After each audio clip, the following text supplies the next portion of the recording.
मैं हूँ आरजे तनु। मेरी आज की कहानी है महकती खुशबू।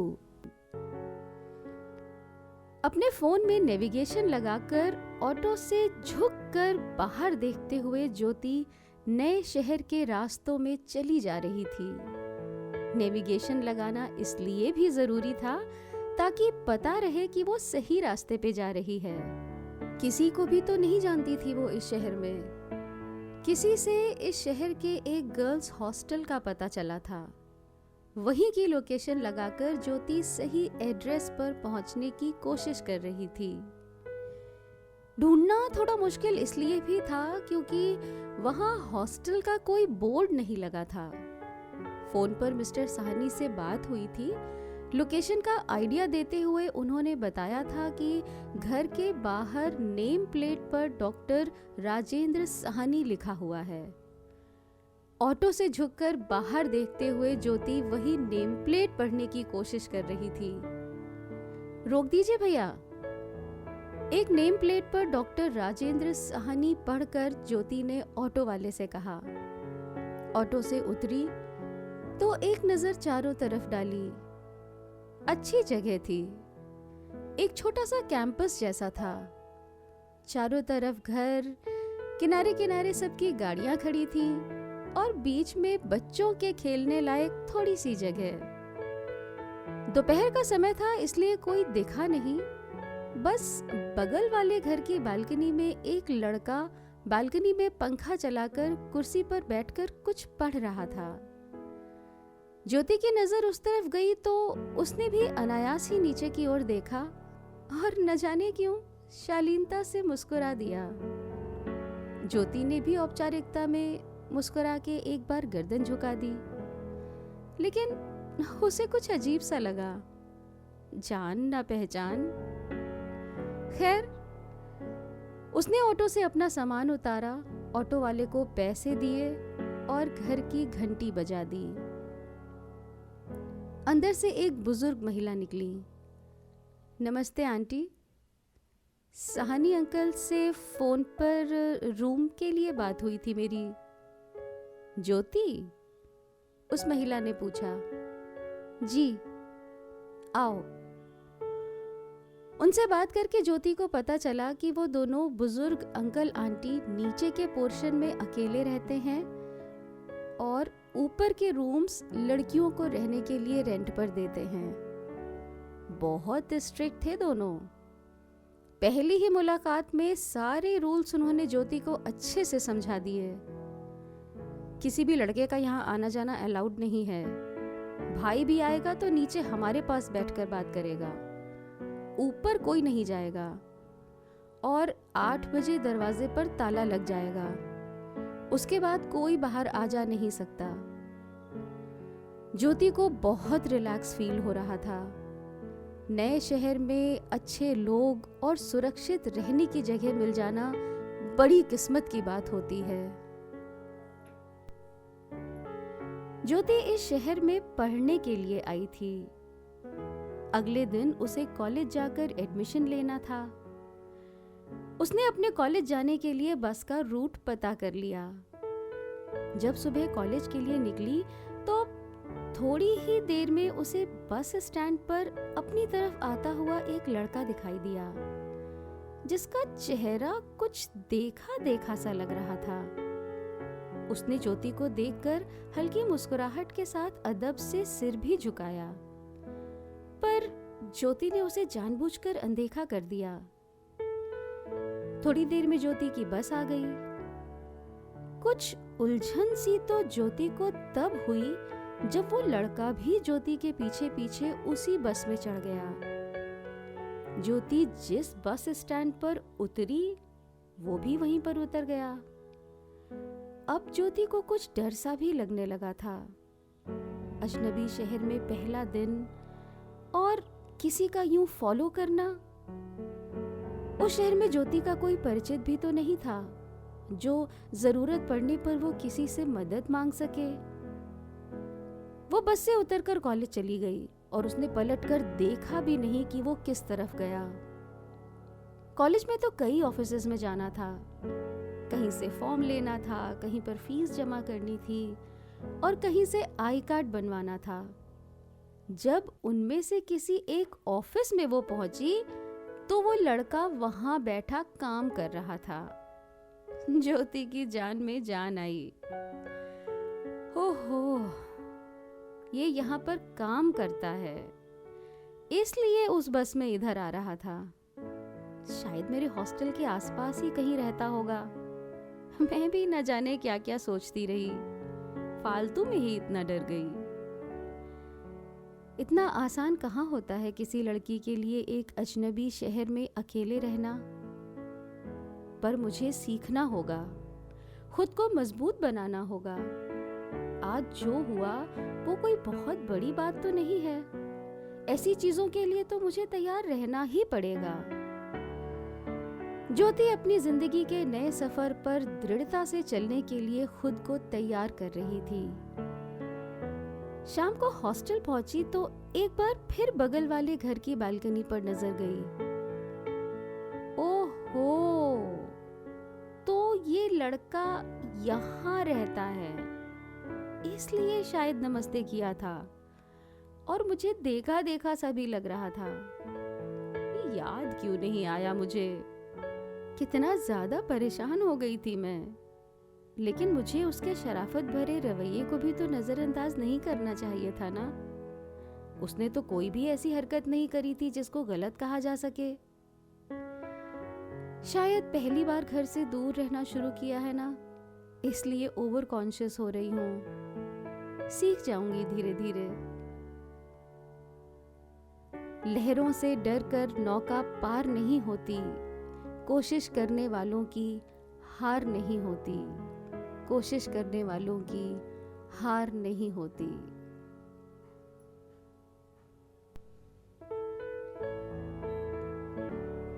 एक दिन शाम को जब ज्योति कॉलेज से लौटी तो वो बगल के घर वाला लड़का अंकल आंटी के पास ही बैठा हुआ था। जमीन पर बाजार से आया हुआ बहुत सारा घर का सामान पड़ा था और आंटी मिलकर उस लड़के के साथ लिस्ट मिला रही थीं। ज्योति को देखकर बोली, आओ ज्योति, मैं चाय बनाने ही जा रही थी, पीकर चली जाना। अंकल वहीं पास बैठे कोई किताब पढ़ रहे थे। जब वो उठकर किचन में जाने लगी तो ज्योति से बोली, जब तक मैं आती हूँ तब तक तुम अनुज के साथ ये सामान लिस्ट से मिलवा लो। अनुज, आज ज्योति को उसका नाम पता चला। आज आप कॉलेज नहीं आए थे क्या? ज्योति ने सामान मिलाते मिलाते पूछा। नहीं, आज सुबह कुछ तबीयत ठीक नहीं लग रही थी। तब तक आंटी चाय लेकर वापस आ गईं।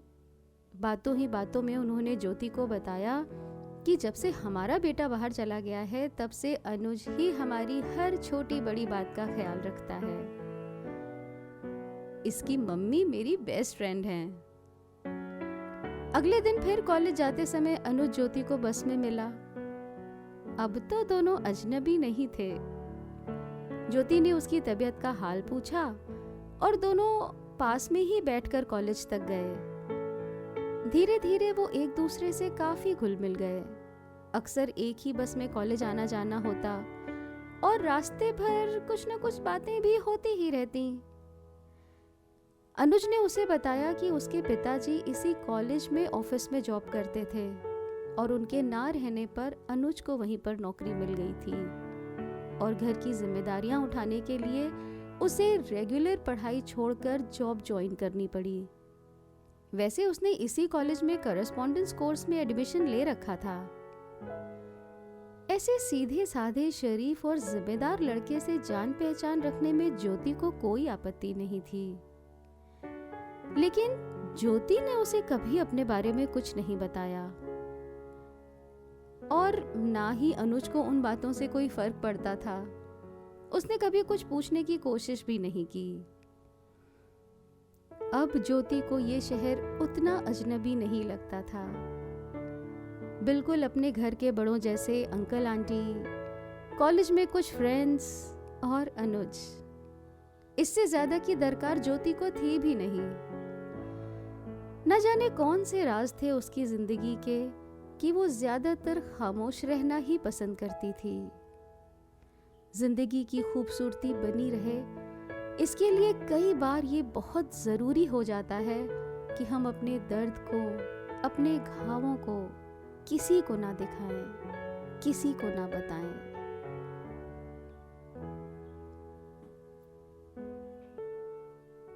एक दिन आंटी ने अपने घर में कोई पूजा रखी थी। उसमें हॉस्टल की लड़कियां, कुछ पड़ोसी, अनुज की मम्मी और अनुज सब आए थे। पूजा के बाद भजन कीर्तन का कार्यक्रम होने लगा। अनुज ज्योति के पास आकर धीरे से बोला, तुम भी कुछ गाओ ना, मैंने सुना है तुम्हें गाते हुए। जब कभी कभी तुम सुबह सुबह बालकनी में कुछ गुनगुनाती हो ना, तो बहुत अच्छा लगता है। ज्योति झेप गई। दोनों घर की बालकनियों के बीच में दीवार थी, इसलिए कुछ भी दिखाई नहीं देता था, लेकिन हल्की सी भी आवाज बगल तक जा सकती है, ये तो कभी ज्योति ने सोचा ही नहीं। उसे अपने ऊपर बहुत गुस्सा आ रहा था। अरे नहीं, मैं इतने लोगों के सामने नहीं गा सकती। उसने बस इतना ही जवाब दिया। कुछ दिन बाद ज्योति 8-10 दिनों के लिए घर जा रही थी। उसने आंटी को बताया था कि उसे कुछ दिन बाद घर जाना है। आंटी ने उसको सहूलियत देने के इरादे से अनुज से कह के उसका टिकट करवा दिया, तो अनुज को भी उसके आने और जाने के बारे में पता चल गया। जिस वक्त ज्योति को जाना था, तभी अनुज भी पेड़ों को पानी देने के बहाने अपने घर के बाहर आ गया। ज्योति जाने के लिए निकली तो आंटी ने अनुज से कहकर उसके लिए ऑटो मंगवा दिया। अनुज ने उसका सामान भी ऑटो में रखने में मदद करी और ज्योति चली गई। ट्रेन में बैठकर जब उसने कुछ सामान देखने के लिए अपने बैग के साइड पॉकेट में हाथ डाला, तो उसमें एक लिफाफा रखा हुआ था। उसने निकालकर देखा तो उसमें अनुज की चिट्ठी थी। सामान रखते वक्त उसने सबसे नजरें बचाकर ये चिट्ठी ज्योति के बैग में रख दी थी। कैसे मन की स्थिति थी वो ज्योति की। ज्योति के हाथ कांपने लगे। एक मन किया कि उस चिट्ठी को बिना पढ़े ही फाड़ कर चलती ट्रेन की खिड़की से बाहर फेंक दे। फिर सोचा, ले जाकर वापस आंटी को दूंगी। बहुत अच्छा समझती है ना अनुज को, वही उसको अच्छे से समझा देंगी। नहीं, लड़की तो मैं ही हूं ना, नाम तो मेरा ही खराब होगा और हॉस्टल की लड़कियों को पता चल जाएगा, अनुज की मम्मी को पता चल जाएगा, फिर तो मेरा वहां रहना भी मुश्किल हो जाएगा। अभी तो पढ़ाई के 2 साल बचे हैं। क्या करूं क्या ना करूं, कुछ समझ नहीं आ रहा था। अपने घर पर भी तो नहीं बता सकती। बड़ी मुश्किल से तो डिसाइड किया था उन लोगों ने मुझे यहाँ भेजने का। मुझे दोबारा भेजना उनके लिए बड़ा मुश्किल हो जाएगा, पर कुछ तो करना ही होगा। इस सिलसिले को शुरू होने से पहले ही रोकना होगा, और इस तरह से जैसे कभी ये फसाना शुरू ही ना हुआ हो।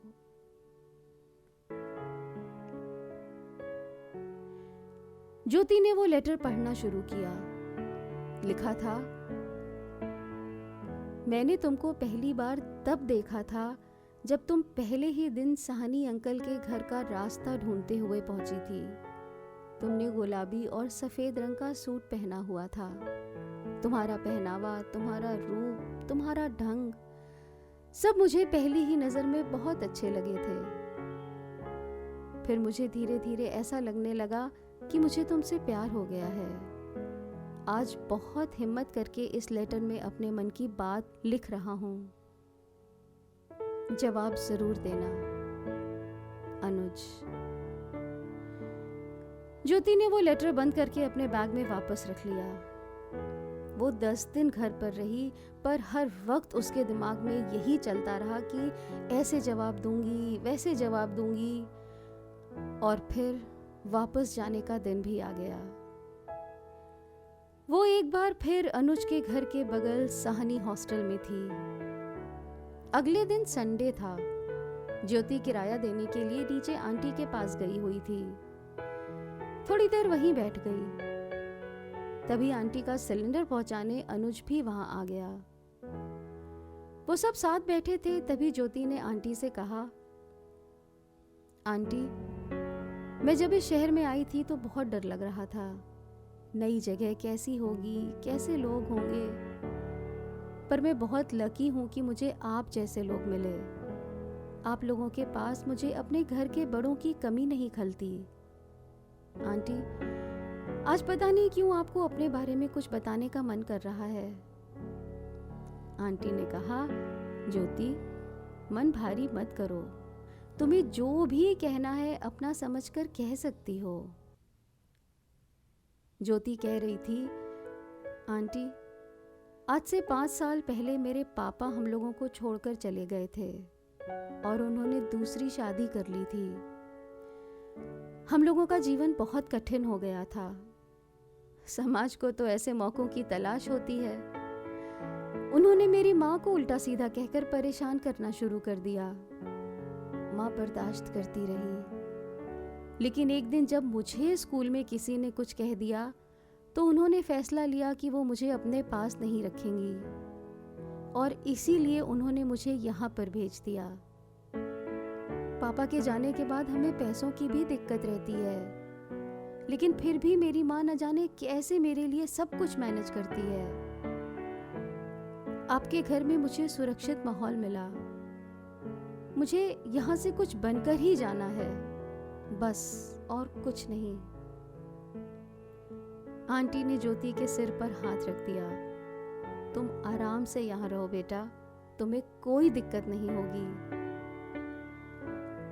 अनुज सारी बातें सुनकर ये समझ रहा था कि ये उसी के लेटर का जवाब है। उस दिन के बाद से अनुज ने खुद को औपचारिकता के दायरे में समेट लिया।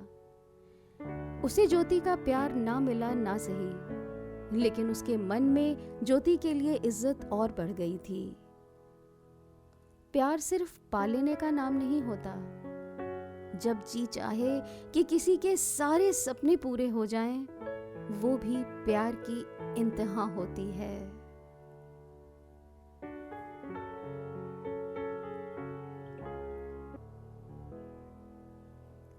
ऐसी ही और प्यार भरी कहानियों को सुनते रहने के लिए सब्सक्राइब कीजिए मेरा YouTube channel love stories bye RJ तनु।